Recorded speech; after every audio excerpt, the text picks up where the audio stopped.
Salve, saudara-saudara terkasih dalam Kristus.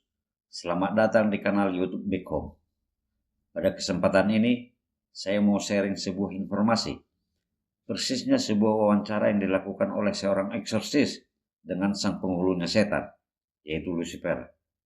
Informasi ini diangkat dari homili Pastor Mark Bird, Romo Paroki Gereja Santa Helena di Emilie City, Louisiana, Amerika Serikat pada tanggal 14 November 2022. Dengan menyaksikan video ini dari awal hingga akhir, kita dapat melakukan sesuatu untuk membentengi kita dari godaan dan cobaan setan. Selain itu, kita juga akan mengetahui siapa sesungguhnya inspirator penolakan terhadap ajaran-ajaran gereja kuno. Selamat menyaksikan. In the name of our Lord Jesus Christ and that of his Holy Mother, tell me your name. I am Lucifer. I am the bright star. I am the angel of light, Diablos. I'm the slanderer. I'm also known as the deceiver, the tempter, the father of lies. I am the enemy. I am the evil one. Make no mistake about it. I am Satan. I am Beelzebul. I'm Lucifer.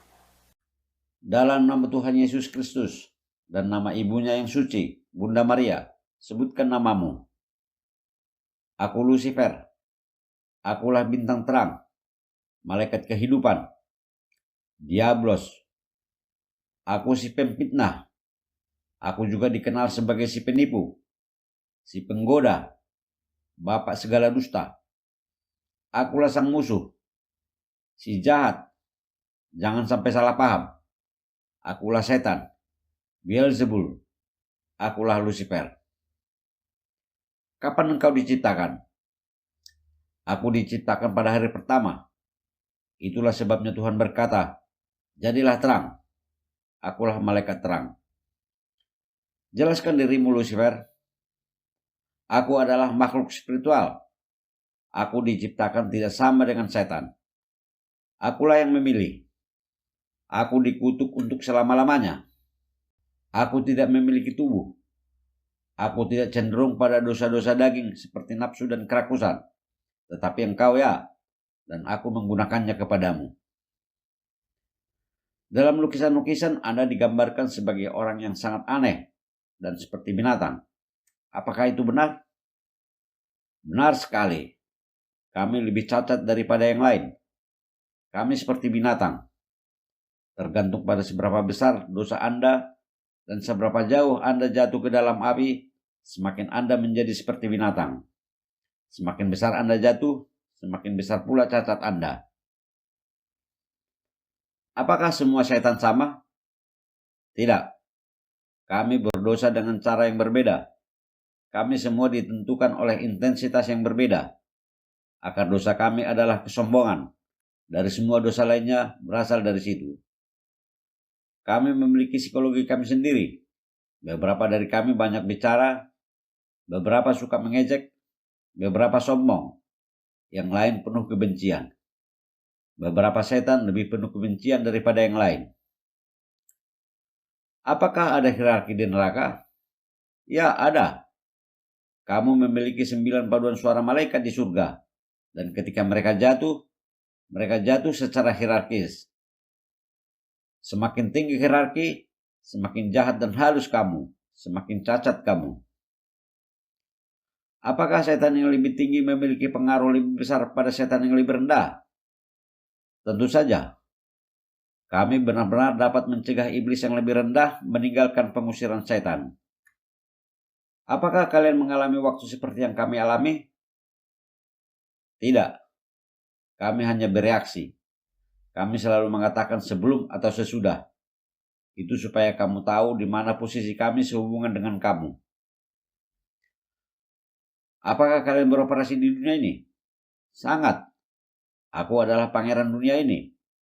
Aku mengendalikan lebih dari yang kamu pikirkan. Faktanya, aku dapat melayangkan benda. Aku dapat menggerakkan benda tertentu. Namun aku hanya dapat melakukannya jika Tuhan mengizinkannya. Kekuatan kami terbatas. Kami tidak dapat menciptakan. Hanya Tuhan yang bisa. Apa yang kamu lakukan dengan waktumu? Kami menghabiskan waktu untuk memperhatikan kamu. Ya, kami melakukannya. Kami dapat memprediksi dengan hampir pasti apa yang akan kamu lakukan.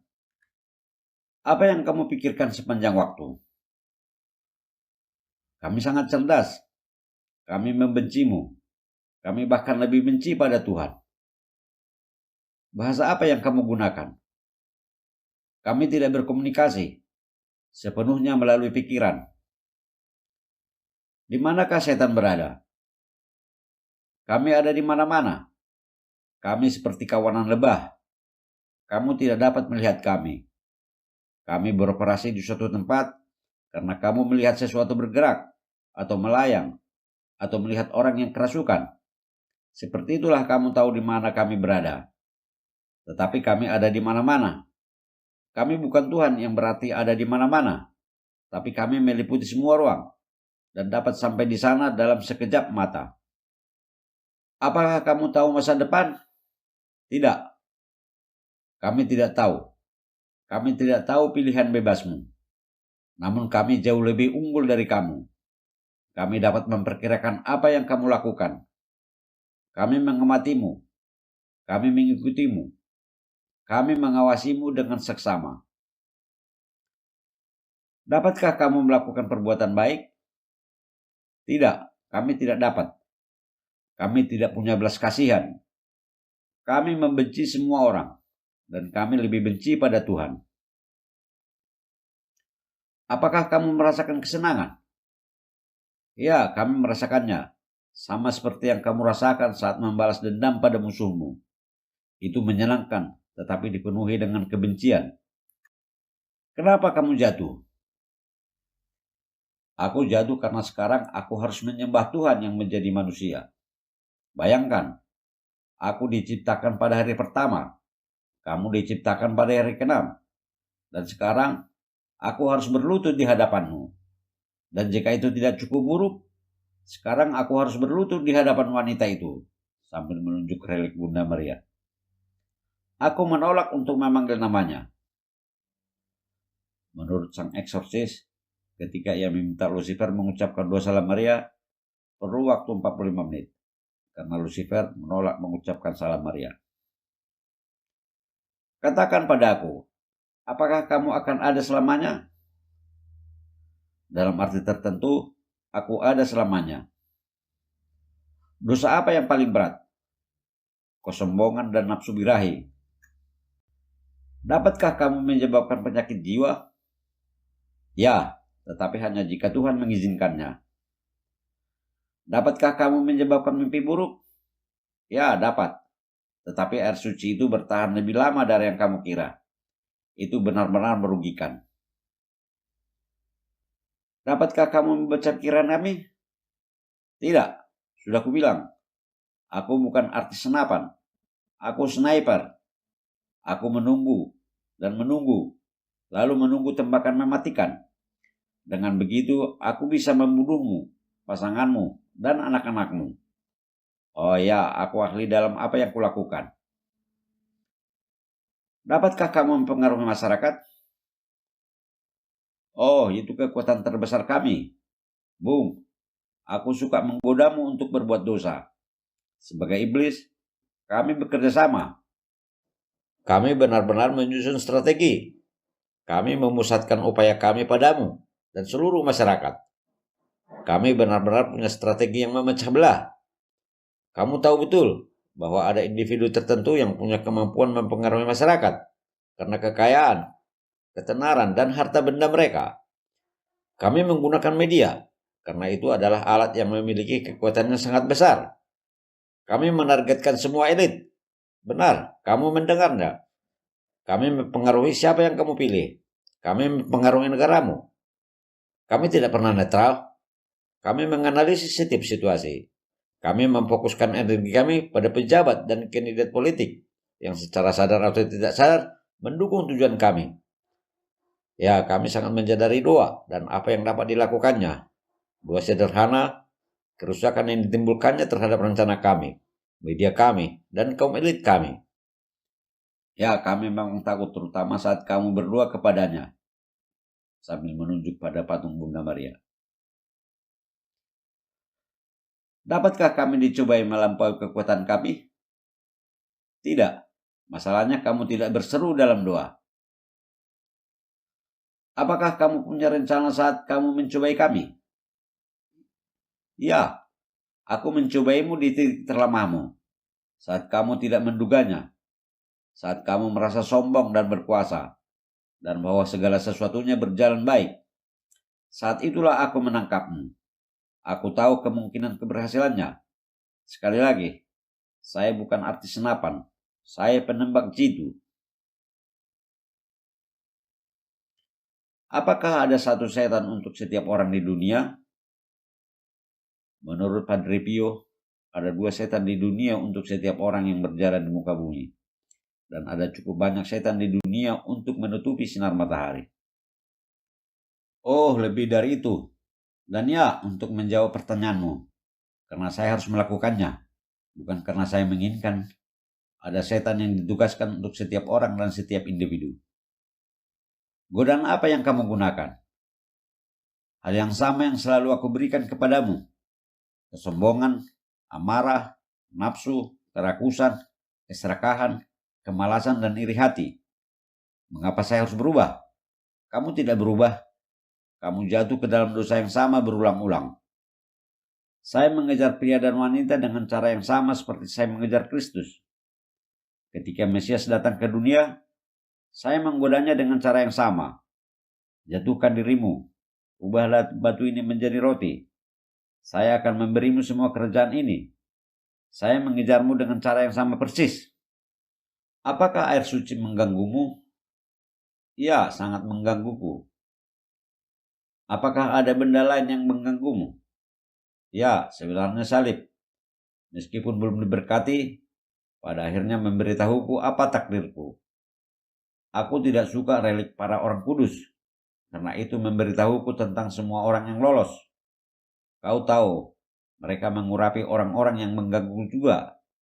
Meskipun tidak diberkati, itu menggangguku. Tetapi benda yang diberkati, aku tahu. Aku tahu apa yang telah diberkati. Garam dan air yang diberkati menyebabkanku sangat menderita. Suatu kali, sang eksorsis kehabisan air suci, dan dia pergi mengambil limun. Dia memberkatinya, dan pergi ke tempat pengusiran setan dan menggunakan limun itu. Apa pendapatmu tentang itu? Itu menyengat karena diberkati. Tetapi itu bukan air. Air itu murni, bersih. Itu mendatangkan hak pembaptisan. Itu menyengat, tetapi tidak seperti air suci. Jika kamu harus mengatakan, apa yang melindungi orang dari serangan? 2 dosa sederhana, terutama ketika kamu berdoa kepada wanita itu, sambil menunjuk pada patung Bunda Maria. Bagaimana doa Santo Mikael? Dia selalu datang. Anda tahu orang tua itu, Padre Pio? Dia itu masalah. Dan untuk John Paul, saya tidak peduli padanya. Faktanya, mana yang lebih penting? Pengakuan dosa atau pengusiran setan? Pengakuan dosa lebih berharga daripada 100 pengusiran setan. Anda pergi ke pengakuan dosa, saya tidak bisa menemui Anda, karena Anda pergi ke sana dengan bebas dan sendirian. Apakah Anda legalistik? Ya, saya harus mengikuti aturan. Jika saya ingin merasuki seseorang, saya harus mendapatkan izin. Kemudian saya harus mendapatkan izin di mana saya berada di dalam tubuh. Dan jika itu tidak cukup buruk, Tuhan menentukan berapa lama saya akan tinggal. Dia memberi saya cap tanggal. Siapa iblis narkoba dan marijuana? Nama yang kami pakai adalah Bacchus. Apakah misa Gregorian efektif mengeluarkan orang-orang kami dari purgatori? Misa Gregorian paling efektif karena terdiri dari 30 misa berturut-turut untuk individu yang sama. Sangat kuat. Senang kalian semua tidak terlalu sering menggunakannya. Bagaimana cara memasuki kehidupan seseorang? Apakah kamu bertanya siapa yang membuka pintu? Persis, Lucifer. Bagaimana cara Anda memasuki kehidupan seseorang? kartu tarot, kutukan, guna-guna, gangguan, pemicu, kesurupan, sumpah, berkat setan, papan ouija, buku, film, orang yang salah di tempat yang salah, dan pada waktu yang salah. Ketika kamu muncul, bagaimana kamu terlihat oleh orang lain? Saya bisa datang dalam berbagai bentuk. Semuanya diizinkan oleh Tuhan. Saya bisa datang sebagai anjing. Saya bisa datang sebagai manusia. Saya muncul kepada Padre Pio sebagai dia, menunjuk patung Bunda Maria. Tetapi dia memergoki aku. Dia membuat tanda salib dan aku tidak dapat menanggapi. Aku bahkan datang kepada Padre Pio sebagai Yesus Kristus. Bagaimana dia tahu itu bukan Anda? Saya tidak memiliki luka-lukanya. Bagaimana lagi Anda akan datang? Saya akan datang sebagai bayangan yang bergerak. Saya datang sebagai monster. Saya datang sebagai seorang laki-laki yang berkulit gelap. Tetapi yang pasti, saya akan datang. Mengapa kamu membenci bahasa Latin? Karena itu bahasa gerejamu. Katakan kepada saya, Lucifer, sebelum saya pergi, dalam nama Tuhan Yesus Kristus dan nama ibunya yang paling suci dan terberkati.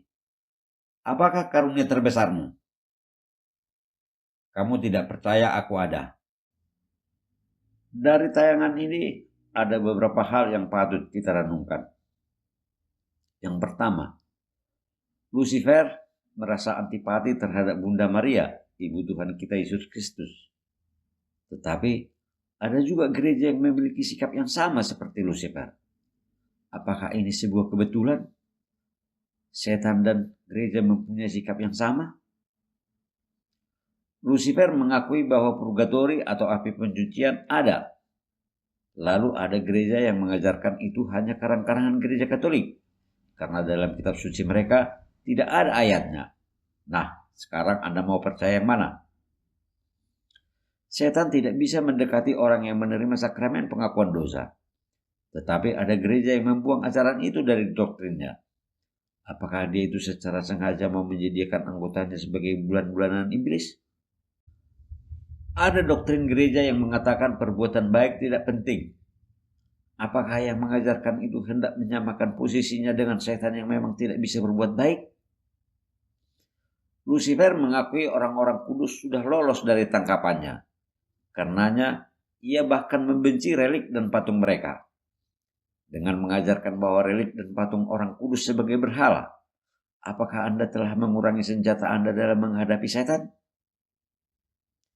Pilihan atau kehendak bebas, harta berharga milik manusia yang ditolak oleh doktrin gereja-gereja modern.